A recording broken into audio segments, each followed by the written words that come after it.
and welcome on Sports Update on Trust TV. Adini Ajishafe. Time to give you an update in the world of sport.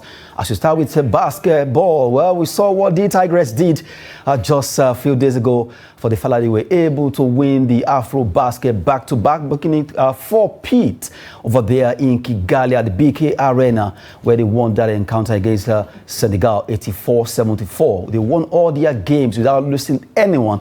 Congrats to them for the Fala. They were able to do that, but right now, the Tigress, First Lady hosts Victoria the Tigress in Abuja. They were hosted to a banquet by the First Lady of Nigeria, Ms. Oluremi Tinubu. They are a good one for the fact that they did well over there in Rwanda. And I have in the studio Olawale Peters. Good to have you. Okay, and thank you, Adeni, for having me back. I think a good one, and it's expected. And like we discussed last week also, that they will be the first to bring a trophy home to the new administration, and they did it to welcome them. So I think it has to go beyond organizing a banquet for them. It has to go beyond presidential handshake. It has to go beyond just having this Photoshop or what have you with them. And these are the athletes that we did not really prepared for. Yes, this is not, that team wasn't our best team. Yeah. And they were still able to win this competition. That shows the depth of skills and resources we have in the country that we are yet to harness when it comes to athletic or when it comes to sports in general. If you still want to go for the next one and in the coming 2 years, we can still go with additional things that will be different from this, and they will still win it.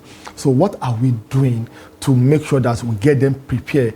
Because this is a country that I know of that we only celebrate success. We do not prepare for success. We only celebrate when someone is being successful. The road that leads to that success, nobody cares to know. And that's the difference between us and a developed country. We are going to Olympic. I'm very sure most of the developed countries probably they know the players that will be representing them. They started giving them the adequate training that they required. It is only when it is about a month or 2 months that we now start doing fire brigade approach. It can't continue to work like that. The Tigress, they've done very well. They've now matched the record of the Senegalese team, who won it 4 consecutive times between 1974 and 1981. So we too, we've now won it 4 consecutive times. We've won it 6 times now, while the Senegalese team, they've won it 11 times. So we are still telling them, but we are the current champion. Because they won it in the 60s, 70s, 80s. In fact, before the match over the weekend, we met them once at the final, we won. And this time around, we won it. We met them at the final again, and we won. It shows that we are the best when it comes to it. So Our Excellency, this should go beyond just giving them the banquet, let them eat, and by the time they get home tomorrow, day after tomorrow, they've got to, let's look for a developmental training and program for each of these players so that there will be a transformation from where they are now to where they are going now. A very good one, should welcome them, but we should also have this at the back of our mind that the Super Falcons, when they come back also, they deserve to be celebrated. It's not only when you go for a competition and you win a trophy or a medal that people will now start clapping and welcoming you. I remember when they were about leaving, she also hosted them. That's Super Falcons, when they were about leaving for Australia. So I'm very sure with this performance, they will also be welcomed warmly. Okay, hosting them before the competition is not as good as preparing them before the competition. They are two different things. So you don't need to host me and give me food. I don't need that one. What I need is for the psyche to be there, for motivation to be there before the competition. Yes, when they come back, we're not talking about hosting them. We're talking about having a developmental program for them. That is what we really need. Not only in basketball or in football, even in cycling, boxing, hockey, all round of sport activities in the country. We need to have that our plan in place so that we'll be celebrating success upon success in the country. We've been talking concerning Nigerian Tigress for the fact that they did so well in Kigali, winning all their games. They defeated Congo, Egypt, Mozambique, Rwanda, the host nation, before they actually won against Senegal 84-74, 10-point extra for our ladies. And this particular team was not even the best team that wanted to, so we're supposed to present if we were to have it right, but really see how things work out, and we did well in that competition. Coach Rena Wakama, the coach of that team, becoming the first woman as an African to win this tournament as a woman. Really, Nigeria celebrates her for the fact that she was able to do that. And for the Tigress, sky is just beginning, as they say right now. Well, from there, let's talk about another sport. This time around, we're talking about hockey. Nigeria hockey team, the women, they will be going for the under-18 competition tagged IHF Trophy African Continental Phase.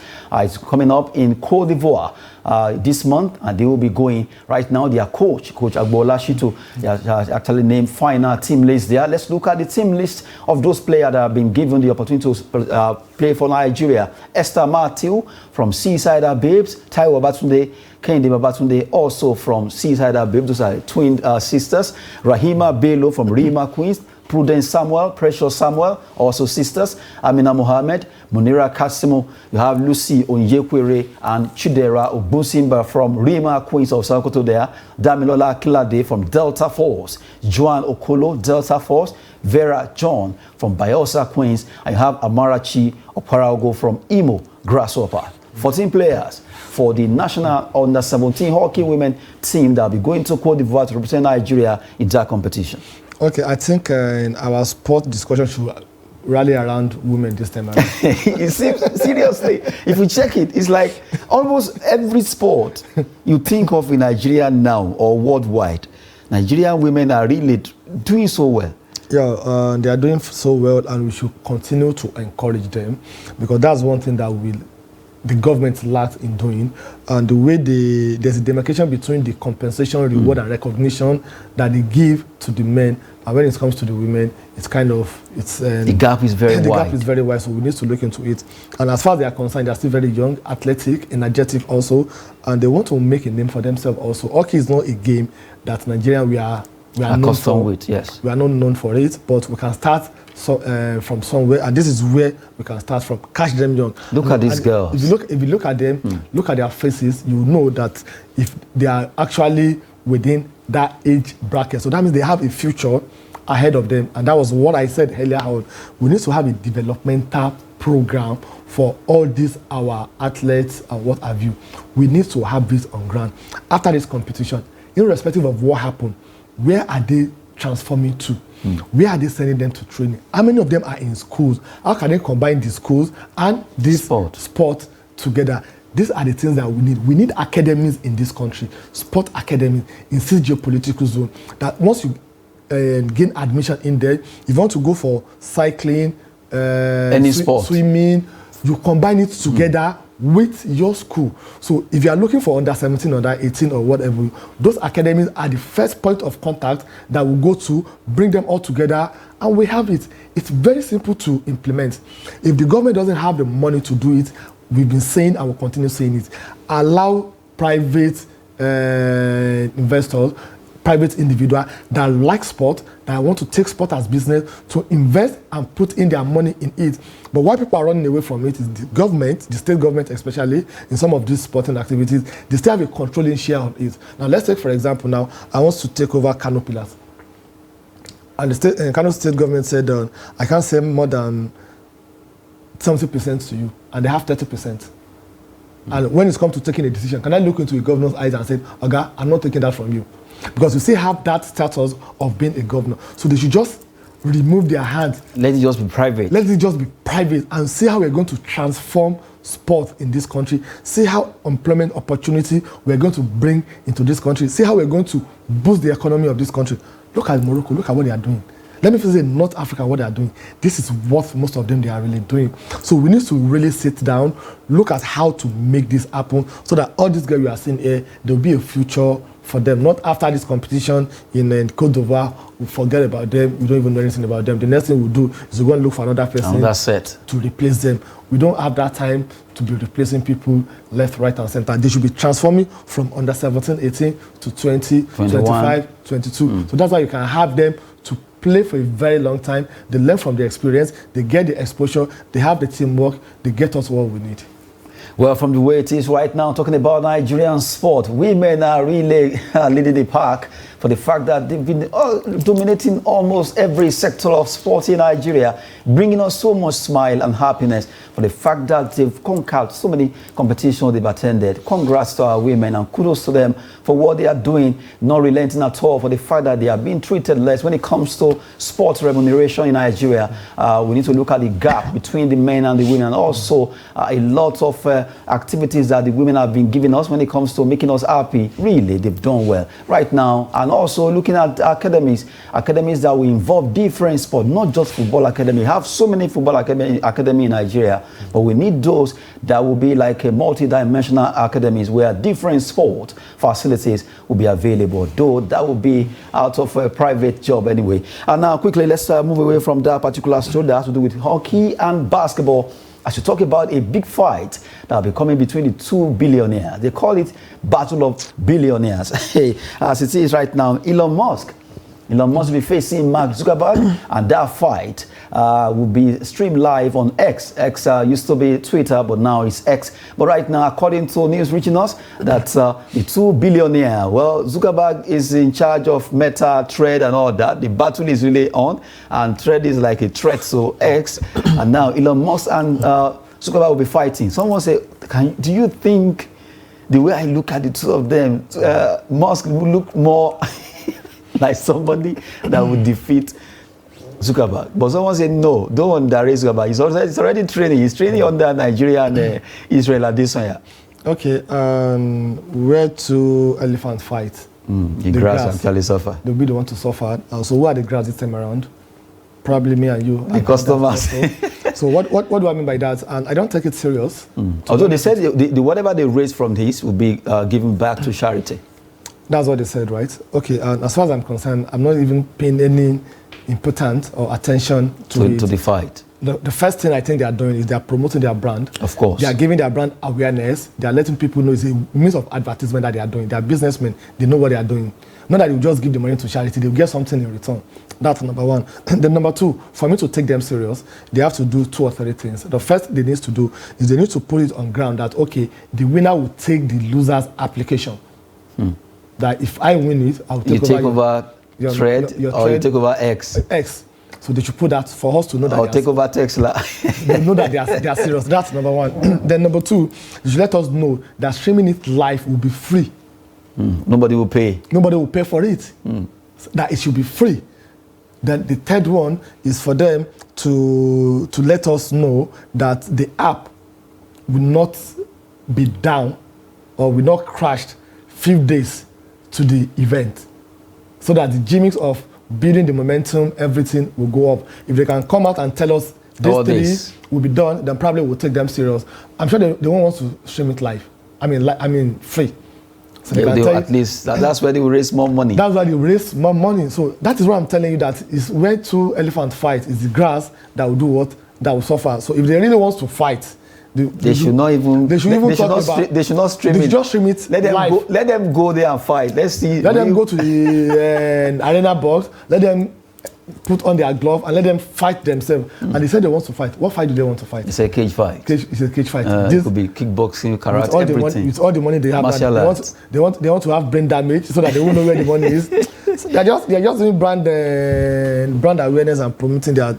Well, talking about that particular fight between Elon Musk and Mark Zuckerberg, a big one there. Just looking at the fact that it's an exhibition fight anyway between the two billionaires who are right now trying to see how they can edge each other. But right now, let's talk about a real fight, because recently it's also come up between Anthony Joshua and Dillian White. That was supposed to be this weekend, but right now, from the way it is, because Dillian White tested positive according to the news coming from VADA right now, and that will not allow him to fight against Anthony Joshua anymore, and that has actually spring up the opportunity for Andy Ruiz. Andy Ruiz is trying to see if he can fight Joshua, and Anthony Joshua could face Andy Ruiz in the trilogy. But from the way it is right now, the promoter of Anthony Joshua, Eddie Hearn, is not buying this. He's really not looking at that, because the plan is after Dillian White, then face maybe Deontay Wilder, the bomber in the USA. But right now, it might not be Andy Ruiz, but anything can still happen. It's boxing. Okay, psychologically, and I don't think Anthony Joshua should go for Andy again. He has won you twice. No, he won one. Andy won one. Andy won yes. one, sorry. So you don't need to go back to that again, because you've already corrected the version of what happened before. What happened if you lose again? And this man called Andy is trying to find a way to launch himself back to reckoning. Yes, that's nothing but the truth. You just took it out of my mouth. That is what I think he's trying to do. So you shouldn't be the one that someone you use to rise. You two are looking for someone to rise with. So just hold on. If the fight between him and White can still take place, if you can't, it's fight against White. A lot of fighters are there. There's Washington or thereabout. Yes, Washington is what I thought that is going to be the next phase, because both of them, they've met only twice. They met during the amateur in 2009, then at the heavyweight British Championship in 2014, they met with Anthony Joshua won. You should be going for something that has an advantage over. Not Andy Ruiz. Not Andy Ruiz. That you are not that certain, you are not that sure. Because any defeat for Anthony Joshua again, it's going to be very catastrophic for his career. So if I'm in his position, or if I'm one of his advisors, I think you should go for something that you have about 60 or 65% assurance that you could win, than going for 50-50 or 40-60. I don't think this is the best time for him to go for Ruiz. From the way it is right now, according to analysts there, this might not be the time to go for Andy Ruiz Jr. Just go for the likes of Washington, the kind of boxer that you have hope that you could defeat, because we still remember what happened in their first fight. It was a shocking one for Anthony Joshua. The second one, he won that one on count. But right now, he's actually being rated fourth in the world, behind the likes of Deontay Wilder, the one they call the bomber, from the USA, and behind the man from England called the Gypsy King. That has to do with a fantastic boxer. You can't take anything away from him. Well, right now, we have Alexander Usyk is also there. You can't take anything away from those fighters right now. Well, all of them are battle ready to face one another. Who stays on and who goes down between the likes of Dillian Wilder, Anthony Joshua, Deontay Wilder, Tyson Fury, and Alexander Usyk, who right now holding all the bet. Quickly, let's run through some story in the world of transfer. We'll talk about Atletico Madrid. Atletico Madrid offer a new deal to Alvaro Morata till June 2027. Win-win situation for both the player and for the club, because it's like he has discovered himself while at Atletico Madrid, unlike when he was with what's the name of that your club, Chelsea. No, he didn't play for Arsenal, he played for Chelsea. Okay, so like that's your club that you don't like. No, actually, Chelsea. I love Chelsea. They are the Blues. Yeah, I'm wearing blue. It's obvious you are wearing blue. I'm a Chelsea fan. This hour. This hour. So I think it's a win-win situation for both the player and the club also. He performed much better. It's like this La Liga style of play suits him far better than Premier League. Premier League, it's very tough, very difficult, very pacey, and you need a lot of energy, and you have to be consistent. If you are not, it's going to be a problem. Well, before we go, just to give you two, and then we'll wrap it up. Neymar want to leave PSG as Chelsea show interest in the Brazilian. We want to get him, and let's see how it goes. And then Bernardo Silva close to extending his contract with Manchester City. Well, just a quick one on Bernardo Silva. Okay, and I think it's the right thing for Manchester City to do. Is a player that comes in with a lot of energy, a lot of experience, and he doesn't score more goals, but what he does is more than scoring goals. He provides assists, and you see him running around. It's a box-to-box midfielder. So I think they should just wrap it up before Barcelona, who is already knocking at the door, will get him. Before Barcelona go for Bernardo Silva, Man City should up their antics there. That's coming from Olawale Peters. Thank you so much for coming on the show. Yeah, it's my pleasure, and I hope this season will be a great season for you, starting on Friday. Of course, very sure. At least we won one there. Well, Adeni Ajishafe. Sport is always business and fitness. Thanks for watching.